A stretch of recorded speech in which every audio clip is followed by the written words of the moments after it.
Our story starts off on the night of September 28th, 1998. Jill wakes up from her nightmare.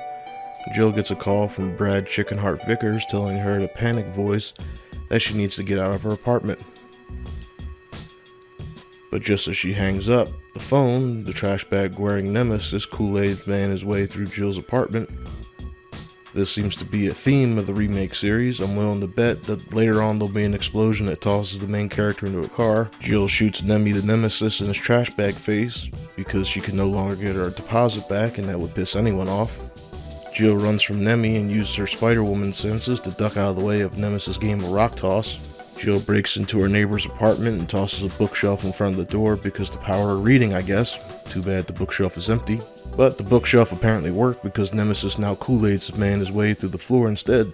While trying to wiggle her way around the rubble, Nemi grabs Jill with his tentacle dick arm thing. Jill crudely circumcises that shit and makes her way to the alley to meet up with Brad the Chickenheart, who's just as useless as ever. Brad gets mad at some helicopters that don't stop and pick him up in an emergency. Kind of ultimate payback for what he did in Resident Evil 1, if you ask me. Brad's whining causes zombies to flood over the barricade, and Jill and Brad run into a nearby bar. Brad channels his inner Frank West, and it doesn't work out. Brad tries to hold the door himself, but he's no Hodor from Game of Thrones. And I've heard all about Hodor. And the zombie takes a bite out of Brad's arm. I bet it tastes like chicken. And since this is the last time we see Brad alive, he starts off our list as number 1. Jill makes her way to the top of the parking garage to a waiting helicopter. Nemi Deus Ex Machina's a rocket right into the first escape chopper, and the explosion tosses our hero into a nearby car. Called that one. Jill GTA's a new ride that looks suspiciously like Ethan Winter's car from Resident Evil 7.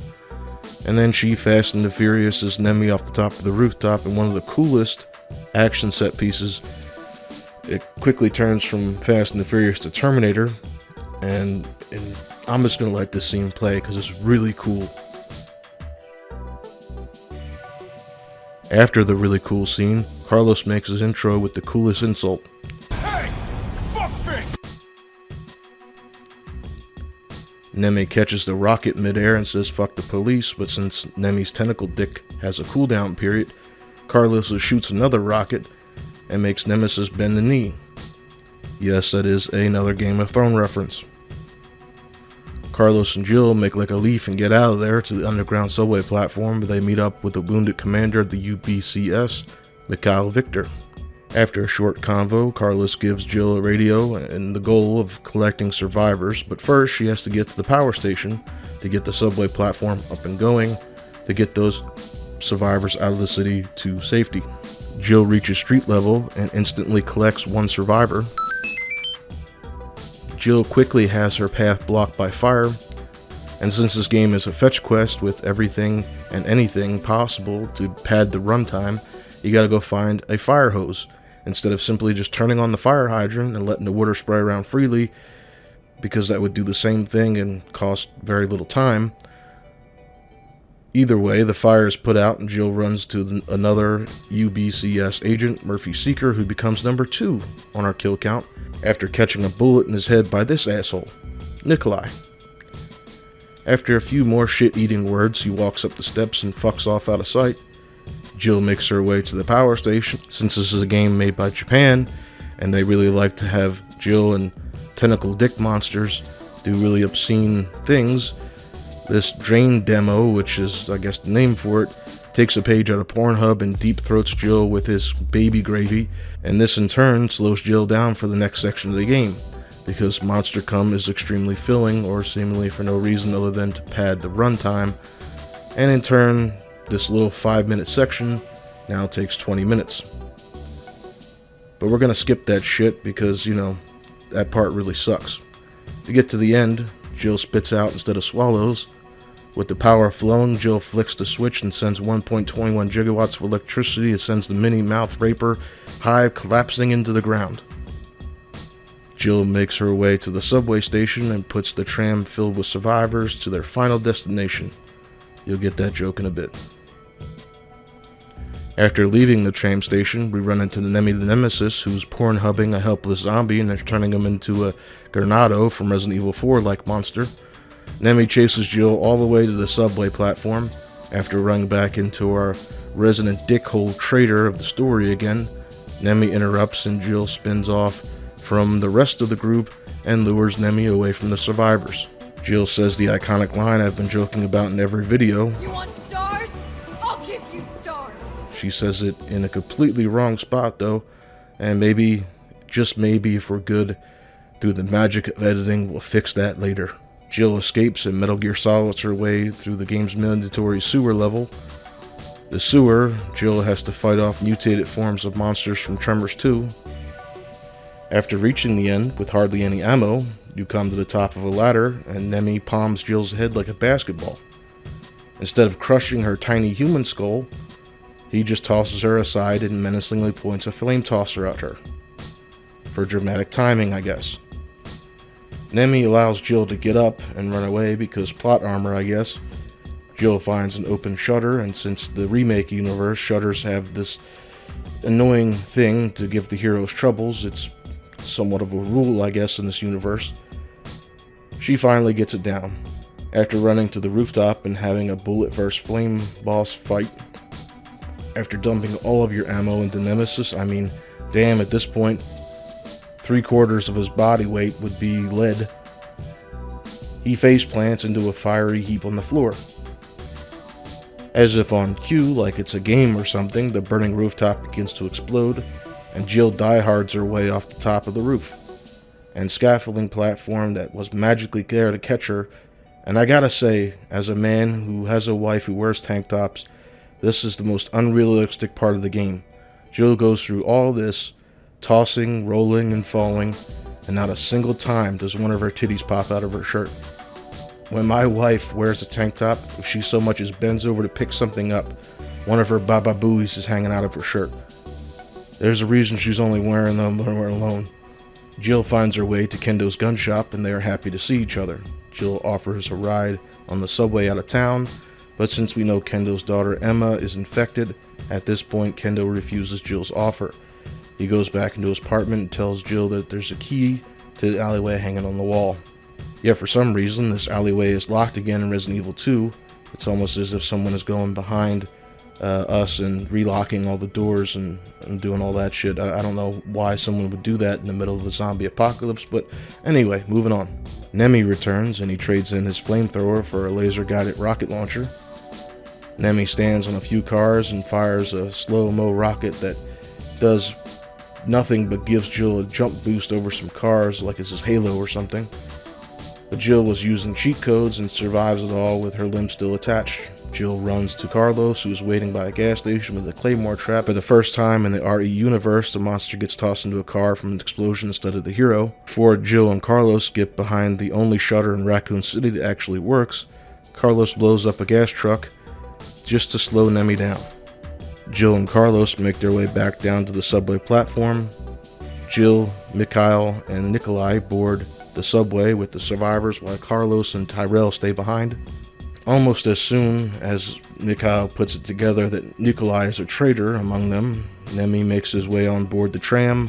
Somehow he was completely unseen and he didn't have a ticket, but he still got aboard. And from what I could put together, Nemi killed 2 train cars full of survivors, totaling only about 8 passengers, and yes, that includes this guy that gets tossed right off the top. Just as Mikhail and Jill are about to move to the next car, Nikolai the dickhole locks the door and leaves Jill and Nikolai locked in the car with the Nemesis. Kyle tries to shoot Nemi to slow him down, only to be tentacle dick grabbed by Nemi. Mikhail gets a good insult in on Nemi, calling him a shitbird before blowing himself up on our kill count. The Mikhail special derails the subway just like a scene out of Final Destination 3. Before we get to see what happens next, we're put in control of Carlos of the RPD with Tyrell, which really shouldn't make any sense. Jill was the one was the RPD, but now it's Carlos. This is where I truly have a problem with RE3. For starters, this part of Raccoon City we get to explore is way smaller than the original, and Jill went to the RPD, not Carlos. We take control of Carlos when Jill was infected at Clock Tower, which is missing from the entire fucking game. Anyway, as Carlos, we walk the halls that Jill should be walking and come across the series' favorite Marvin, who's pointing a gun at an infected Brad at the entrance to the RPD. The path to Marvin is blocked and Carlos and Tyrell can't get to Marvin. Marvin puts 2 shots into Brad's legs. Marvin is about to triple tap Brad the zombie until he talks. Marvin is caught off guard and is bit on the side. Tyrell and Carlos break the planks and get into the main entrance just in time for Marvin to get inside and lock the doors. Carlos shoots and drops the infected Brad and takes his star's ID card before following Tyrell into the building. Carlos makes his way from the main hall and comes across the 2 deaths I teased in our last kill count video, so we're going to add Lasagna Cop and Hanging Around Cop to the kill count via death by liquor. Carlos shoots his way through the halls of the RPD and leaves no bodies behind for Leon to find in a few hours for some reason. Carlos sets C4 on the bathroom wall and blows a hole through to the other side, instead of having something awesome happen like Nemesis chasing Jill and through the halls of the RPD and Kool-Aid manning his way through. The nifty RPG and the RPD. No, C4. None of these military experts can lockpick a door for some reason, but once the hole is made and Carlos is inside the star's office, he makes contact with Dr. Bard on another weirdly HD webcam video from 1998. Anyone who remembers 1998 knows that even the best webcams were like 10 to 20 frames a second.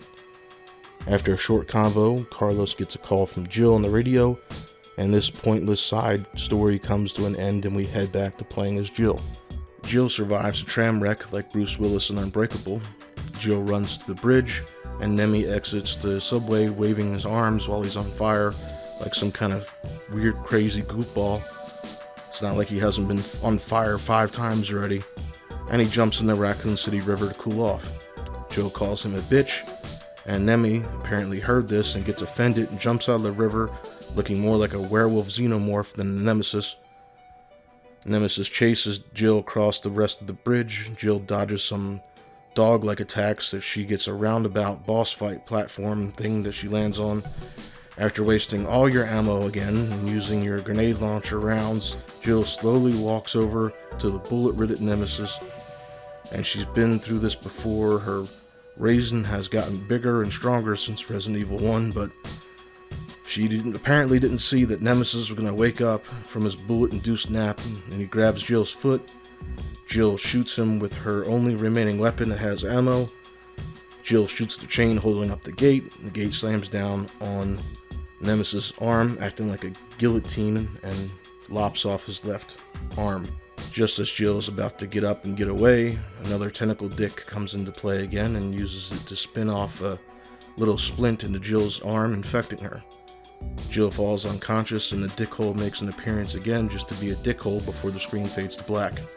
And this is another part that I really have a problem with. It takes Carlos roughly 12 hours to find Jill, who, if the timeline is correct, Jill, who would have already been a zombie at this point, and running into walls and shit, but, you know, the fuck Carlos has been doing for 12 hours. I don't know if he's like taking one step every minute or what, but just to give you an idea, okay, just to give you a little bit of an idea, you can walk from Wall Street in New York City, okay, you could walk from Wall Street to Harlem in under 3 hours. In 12 hours, you can make that trip 4 times. How fucking far is the clock tower from the RPD in a Midwestern city? Well, let's look at it real quick. Okay, here's a map of Raccoon City. Okay, number 7 is the RPD. Number 3 is the clock tower. It's a straight north from the RPD. Roughly 1/3 of the distance from Harlem to Wall Street. And it took him 12 hours to find her. What the fuck? Carlos gives Jill a piggyback ride to the hospital and lays her on a gurney. You gotta go search the hospital for the good doctors and what Carlos says, some sci-fi bullshit. I call a 60 frame per second webcam in 1998 sci-fi bullshit, but apparently a voice reader that can pick up voices from voice recorders is sci-fi bullshit. Anyway, you gotta fight your way through my favorite monster in the series, the Hunters. These things are fucking terrifying. I remember back in Resident Evil 1, I was like, yeah, I have Game Shark, you can't touch me, and they one shot killed me. They legitimately jumped up in the air, swiped my damn head off, and I was like, well, ain't no fucking Game Shark code's gonna save you from that. You find Dr. Burke, who's been shot.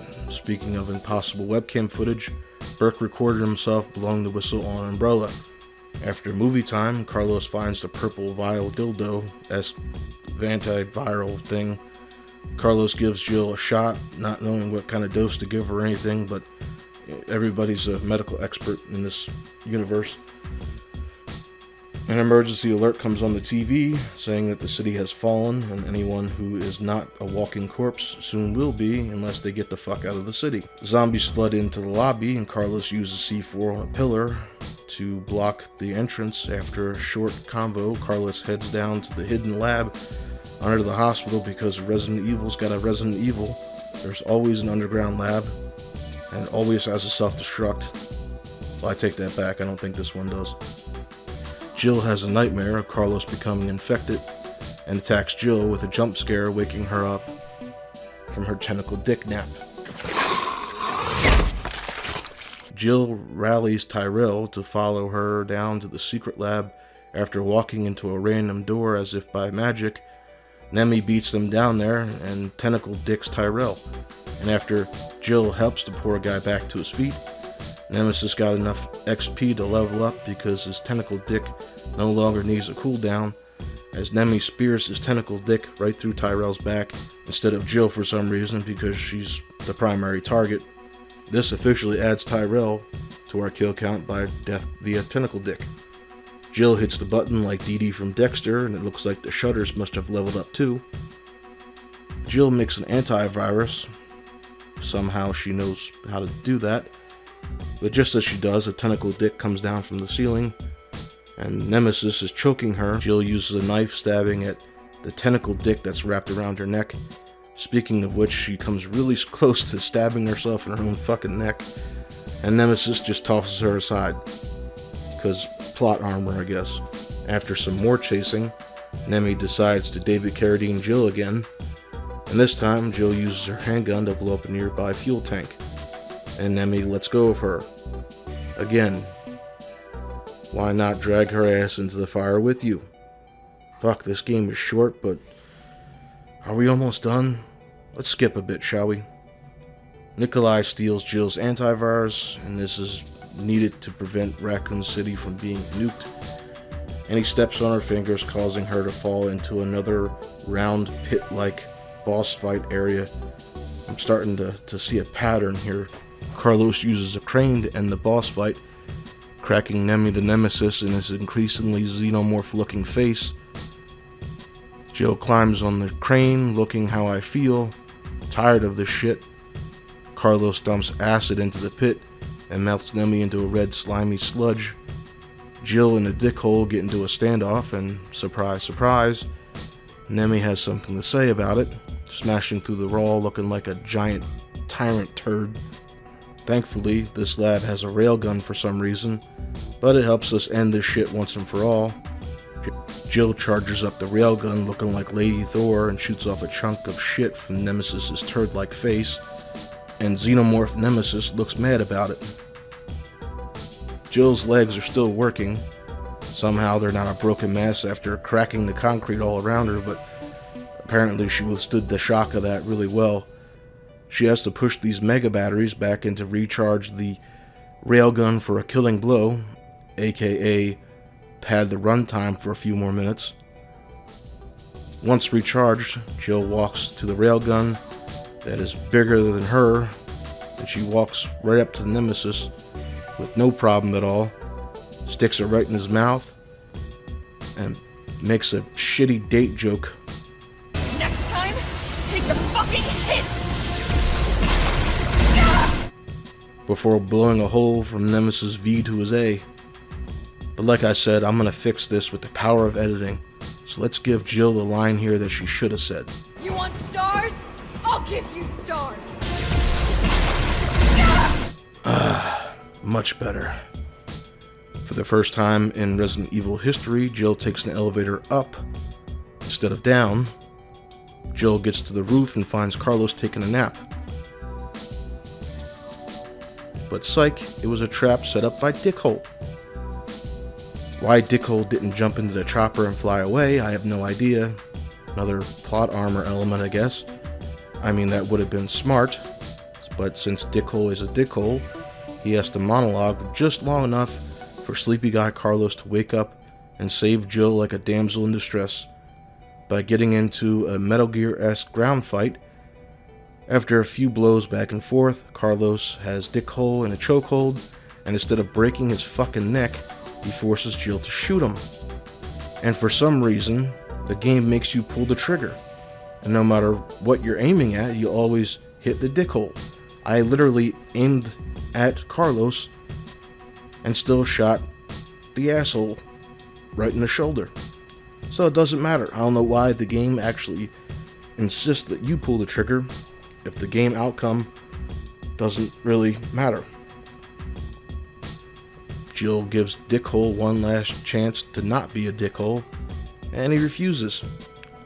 So Jill and Carlos fly off and leave Dickhole Nikolai behind to be baptized by fire. So we'll add him to the kill count, I guess, even though he's more of a monster than a human. But, you know, rules are rules, I guess. As they're flying away, the nuke goes off and destroys one of the best fictional cities in gaming history. The chopper spins around for a bit, but comes back under Carlos's control, and the two fly off into the sunset, giving Jill a closing monologue. And thank fuck this game is over. I was really hoping you guys would enjoy this, but I've had to reshoot this.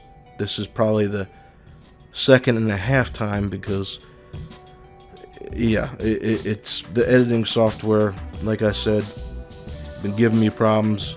So this was a serious undertaking. And if I don't really sound that enthusiastic in this video, it's because I had to do it multiple times.